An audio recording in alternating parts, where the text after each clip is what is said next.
Welcome to Explore Your Joy.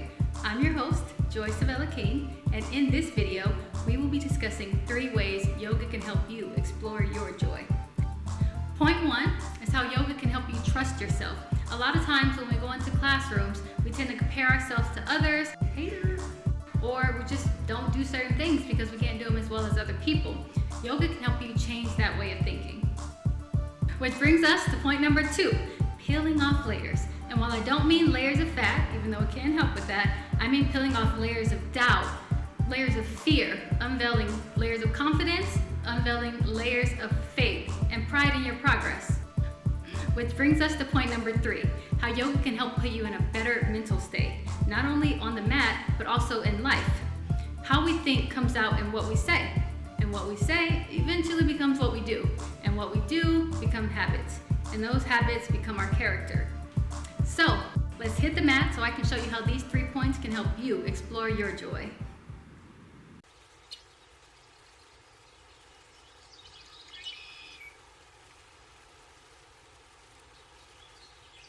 Welcome to the mat. Let's explore some lunges. I chose lunges for trusting yourself because there are so many variations of them. And we're going to be using these wonderful blocks to help us out. We use those for flexibility. If you're not as flexible to be able to touch the floor, you want to use blocks. Make sure they are shoulder distance apart since your hands will be resting on them. And the block could pretty much just be used if you're not as flexible or if you just don't want your knee to hurt. Because sometimes the ground is a little rough on our knees. You want to use the blocks for your hands, and you want to make sure that your knees do not go past your toes. I would say I'm a little close here, but I will adjust that later. But as long as the knee does not go over the toe, you're pretty safe. And you want to just use the blocks. You can make them lower and lower as you basically get a little more flexible. And voila, look at that. I went ahead and fixed the knee, so now it is right over the ankle. As you can see, that is the best position for it to be in. And once you get comfortable, you can start to lift that knee and also bring the elbows to the ground and just have a little fun with this pose. And since you're already getting a pretty good hip stretch here, you can go ahead and go into splits. And to stretch for splits, you just want to drop that bottom leg. And what you can do is pull back to where you're stretching your hamstring now. And to just warm that up a little bit, I like to go back and forth a few times until I'm eventually going to go into my split. And this is where you can use the block again if you're not, all the way grounded on your split. You want to just go ahead and lift up. And for me, when I got my split, I never put that back leg on the ground and I kept it straight. And I just kept using the blocks until I felt comfortable enough to go on the ground without the blocks. But again, most importantly for me was to not let that back knee touch the ground when I was stretching my split. Once you're finally on the ground, you want to try to do your split where your hands are not touching the ground. And eventually you're going to try and square those hips out. So you want to put the opposite arm on opposite legs and twist. And smile. Alright, to get out of it, just lean towards that front leg and pull the other leg around. That's the safest way to do it. And don't forget, have a little bit of fun. Now let's explore some hip stretches. The reason I chose hip stretches for peeling off layers because this was my most problem area. It's just really hard even to this day to really get my hips involved. So it just helped me peel off layers because I realized I don't have to be at the same level as other people. All of these stretches I'm showing you are really good hip stretches, and they may not be the hip stretches that other people do in classes, but you have to go by which layer you're on, and you have to respect that layer and be happy with that layer.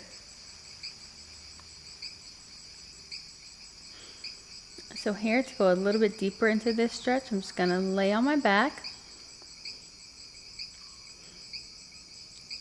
Don't forget to smile. Now, if I want this to be a little bit deeper, I'm going to wrap around that hamstring, and that's the one that is not crossed over. And I'm going to pull it towards me. For a little bit deeper of a stretch, I'm just going to go ahead and use my elbow into my knee to open everything up. And I'm super proud of this because there was one point in time where I could not do this, and now I can pretty much come into my chest, and that really just takes just a lot of knowing yourself and knowing you may not be there yet, but at the time it is okay, and you can eventually get there. From here, we'll go into a pigeon, which is another hip stretch, which I used to hate to sit in. It was very uncomfortable for me. I used to like to go low, like you see here. I didn't want to start in layers. I didn't want to start up because nobody else in the class was up, but I realized I do have to, start at my level and work my way down. We have to know that that's totally okay, and just respect and enjoy your journey and your progress and the process that it's going to take you to get to where you need to be.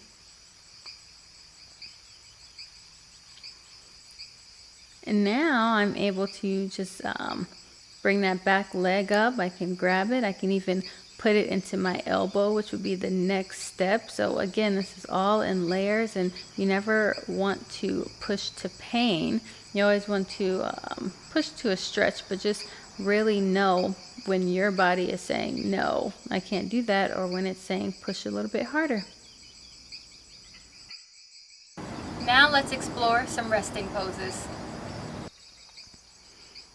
Resting poses are amazing. There's so many variations people just don't understand, and some people just don't want to get into them because the rest of the class may be doing, yoga poses and moves, but sometimes I go into child's pose, which you see here. Even when I know how to do a pose, I just know that my body is not up for it. There's so many different variations. You just saw me with my hands back, and now you see me with my hands forward. If this is a little too easy, you can always open up the knees just a tad bit. That helps me with my chest being able to be closer to the ground. And even if that's too easy, I can open up my knees a little bit more. There's really not many rules when it comes to yoga. It's just about knowing your body and just being able to know that it's okay to take a rest when your body says you need to. You really have to have mental strength to be able to tell your body, we are going to rest. And if this seems, a little hard for you, you can always use a block and sit that under your bottom. And what that does is just lifts you a little higher. It's a little bit easier on those knees, and you can do those same poses.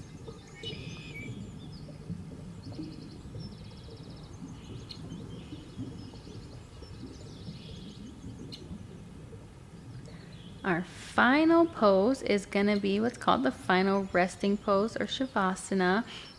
This is amazing. It's at the end of our practice.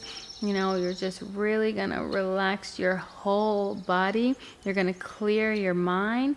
You want to let those feet relax. Just you can wiggle them out a little bit, and you want to make sure your temple is relaxed, your forehead is relaxed, that nose, the jaw.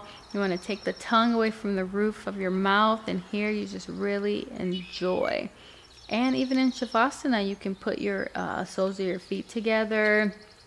You can go ahead and put you can put one hand on your belly, one over your heart. This is really a place for you really to just clear your mind. You are going to get a lot of thoughts, but you just want to be still. You want to capture those thoughts and kick them out. It's really a place where you're training your mind. Positive thoughts, let those negative thoughts go away.